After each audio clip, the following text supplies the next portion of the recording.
क्या आप जानते हैं 1943 में भारत में एक ऐसी खौफनाक तबाही आई थी जिसमें करीब 30 लाख लोग मारे गए। और सबसे हैरान कर देने वाली बात ये थी कि इन लोगों की जान किसी हथियार या बम से नहीं बल्कि भूख से गई थी।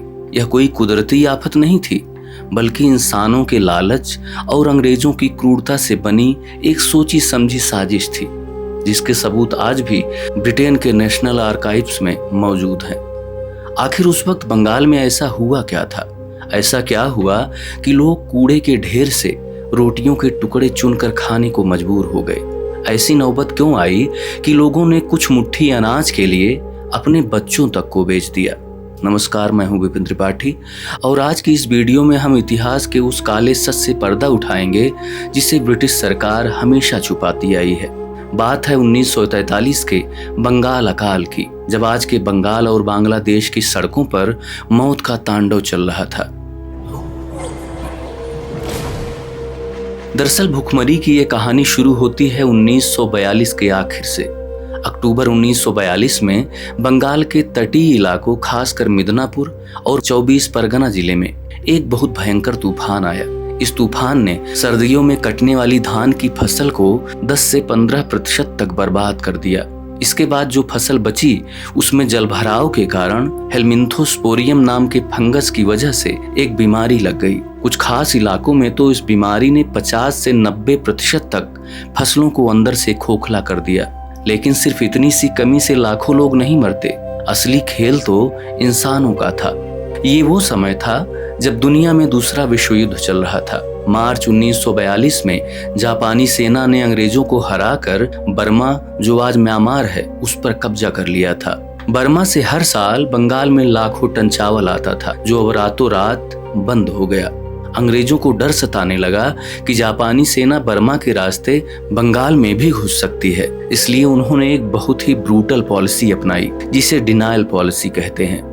असल में उन्होंने बंगाल के कोस्टल एरियाज यानी समुद्र तट वाले इलाकों से लगभग 46,000 से ज्यादा बोट्स जब्त कर लीं, ताकि दुश्मन उनका इस्तेमाल ना कर सके।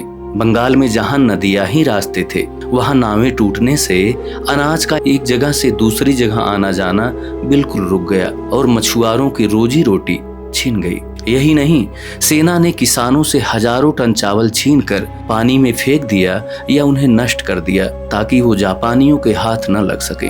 नोबेल पुरस्कार विजेता मशहूर इकोनॉमिस्ट अमर्त्य सेन के मुताबिक 1943 में बंगाल में चावल की कोई बहुत बड़ी कमी नहीं थी।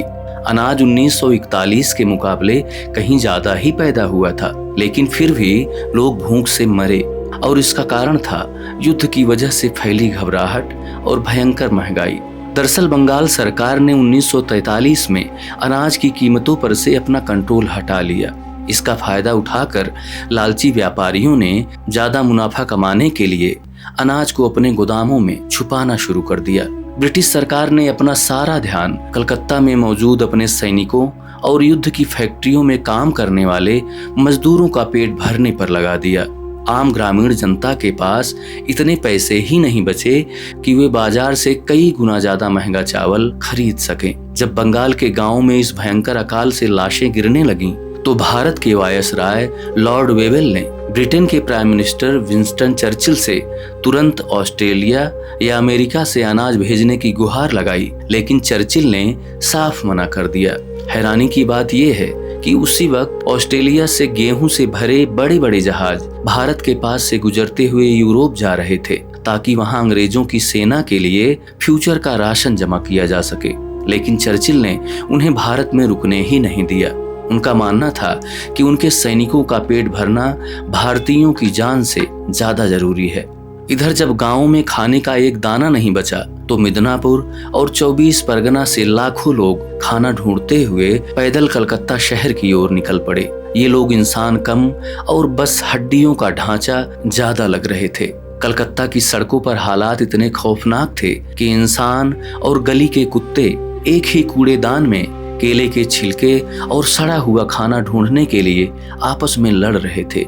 गांव में लोगों ने घास और सांप तक खाने शुरू कर दिए थे। लोग चंद मुट्ठी अनाज के लिए अपने बच्चों को बेचने पर मजबूर हो गए। युवा महिलाओं और लड़कियों को अपने परिवारों को भूखमरी से बचाने के लिए मजबूरन प्रोस्टिट्यूशन का सहारा लेना पड़ा। लंबे समय तक भूखे रहने से लोगों का शरीर इतना कमजोर हो गया था कि इसके बाद हैजा, मलेरिया और पेचिश जैसी बीमारियां फैल गईं। बीमारियों ने लाखों जानें ले लीं, जिससे मरने वालों का आंकड़ा 30 लाख को भी पार कर गया। शवों को ठिकाने लगाने वाला कोई नहीं था। शहर की सड़कों और गांवों के खेतों में लाशें सड़ रही थीं, जिन्हें चील, कौवे और गिद्ध नोच रहे थे। इस दर्दनाक दौर की हकीकत को कई कलाकारों ने दुनिया के सामने रखा। चित्रकार जैनुल आबदीन ने अपने मशहूर स्केच नबान में दिखाया कि कैसे भूख से तड़पते लोगों की लाशों को कौवे और कुत्ते नोच रहे थे। वहीं मशहूर लेखक भवानी भट्टाचार्य ने अपने नॉवेल सो मेनी हंगर्स में कहानी लिखी कि कैसे अमीरों के लालच ने गरीब परिवारों को तबाह कर दिया, और ये भूख सिर्फ पेट की नहीं थी बल्कि पैसों की भी थी। दोस्तों, 1943 का यह बंगाल अकाल हमें बताता है कि जब शासन लालची हो जाए और उसे आम जनता के जान की कोई परवाह ना हो तो कितनी बड़ी तबाही मच सकती है। ये इतिहास का वो पन्ना है जो हमें कभी नहीं भूलना चाहिए।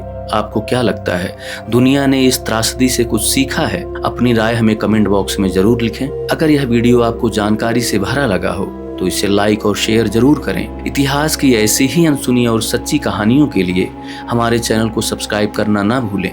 मिलते हैं अगली वीडियो में, तब तक के लिए नमस्कार। जय हिंद।